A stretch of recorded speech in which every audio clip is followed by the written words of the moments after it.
tous, on a eu un petit message ce matin encore d'un prospecteur qui nous mettait un lien vers un détecteur, celui-ci.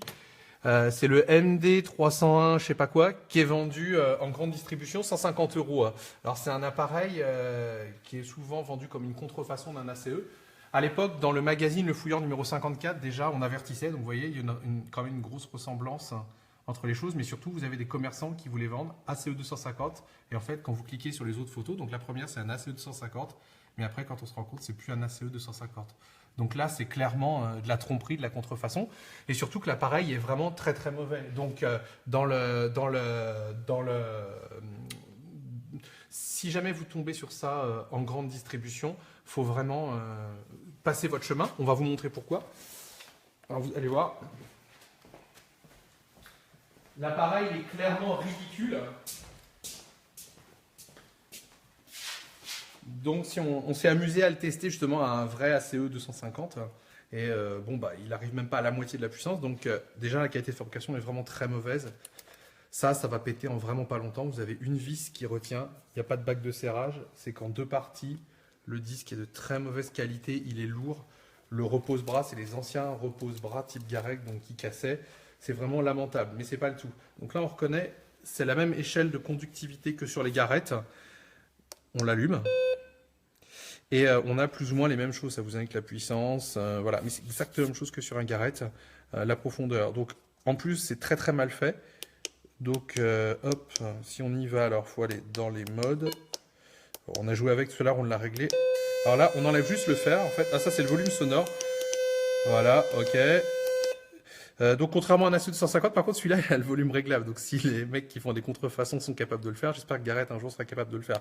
Bref, là, on va vous le montrer. Donc, on a mis la puissance à fond et on a juste enlevé le fer. Donc, on va y aller. Alors, vous allez voir, c'est un appareil qui est très rigolo. Donc, au niveau puissance, déjà, c'est assez minable. Donc, regardez, hein. Il se passe rien. Ah, ça sonne que d'un côté. Pourtant, on va pas non plus super vite. Ah, regardez bien. Ça sonne une fois qu'on a largement passé la cible. Donc le machin est inutilisable. Vous voyez, à 15 cm, il n'y a plus rien sur le 10 cm Napo. Ça va à moins de 10 cm, donc c'est minable. La réactivité, ça rend carrément l'appareil inutilisable non plus. Là, on a enlevé le fer, donc on va vous montrer ce que ça donne un petit peu sur un ferreux. Hop.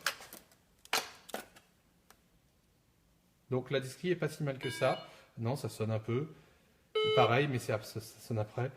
Donc c'est vraiment assez minable en performance, en qualité de fabrication, en réactivité. Donc si vous achetez cet appareil qui vaut 150 €, bah, malheureusement, ça vous dégoûtera très rapidement de la détection.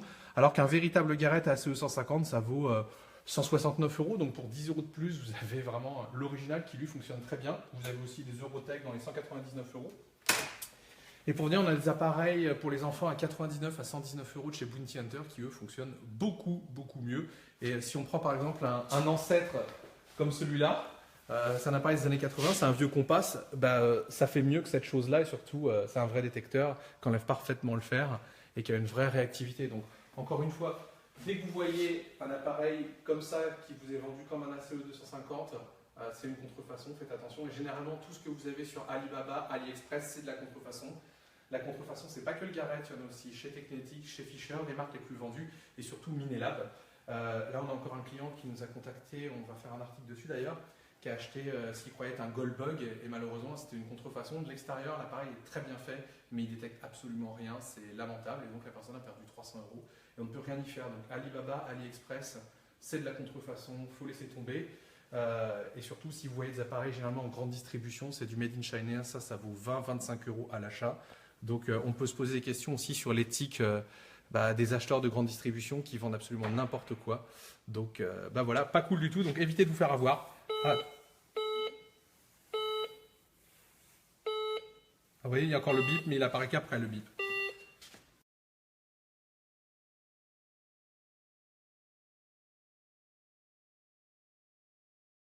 Bon allez, on aura tous compris, c'est de la cochonnerie. À bientôt.